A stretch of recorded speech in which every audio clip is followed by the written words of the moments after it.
The chair recognizes the gentleman from Oregon, Mr. Blumenauer, for 5 minutes. Thank you, Mr. Speaker.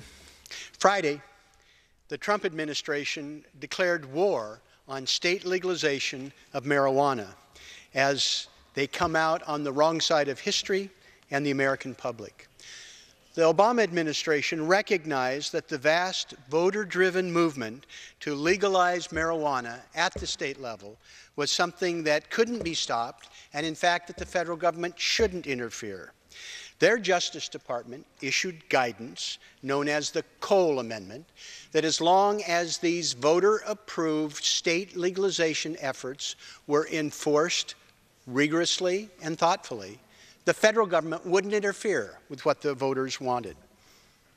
Friday, Sessions and the Trump administration overruled that guidance and declared open war on the part of 93 U.S. attorneys who feel free to interfere with what local voters have decided. This is strongly opposed by the American public. Over 60% in poll after poll shows that Americans favor full legalization of marijuana. When it deals with medical marijuana, that percentage is over 90%. And we have seen state after state, including Florida, so with a 71% yes vote in November of 2016. And if the question is, regardless of how you feel about marijuana, should the federal government interfere with what the voters have decided, 3 out of 4 voters say the federal government should keep their hands off it.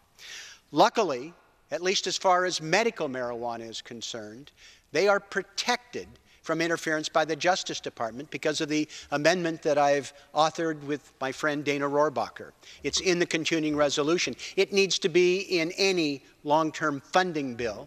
And in fact, we should embrace an amendment by our friend Tom McClintock from California that would expand those protections to any state legal marijuana activity.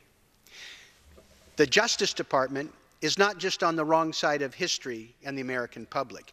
They're missing a chance to cure the damage caused by selective and cruel enforcement of marijuana. We are still arresting tens of thousands, mostly young men of color, especially African American men, for something the majority of Americans now think should be legal. We miss a chance to win the war against opioid death and addiction. In states that have medical marijuana, surprise, there are fewer pills prescribed.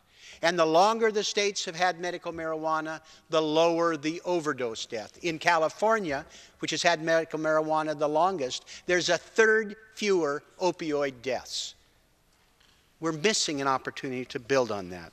We're missing the opportunity to increase the hundreds of millions of dollars that is now going to the state tax coffers to deal with education and addiction and law enforcement through state legal efforts and away from the cartels.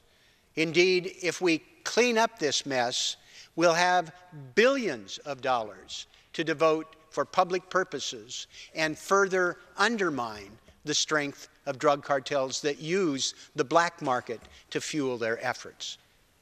It's past time that Congress steps up and fixes this mess. The good news is that this reckless action by the Trump administration and Jeff Sessions will accelerate the time that we support what state and local governments are due, rationalize our cannabis policy, and stop this ineffective, failed prohibition.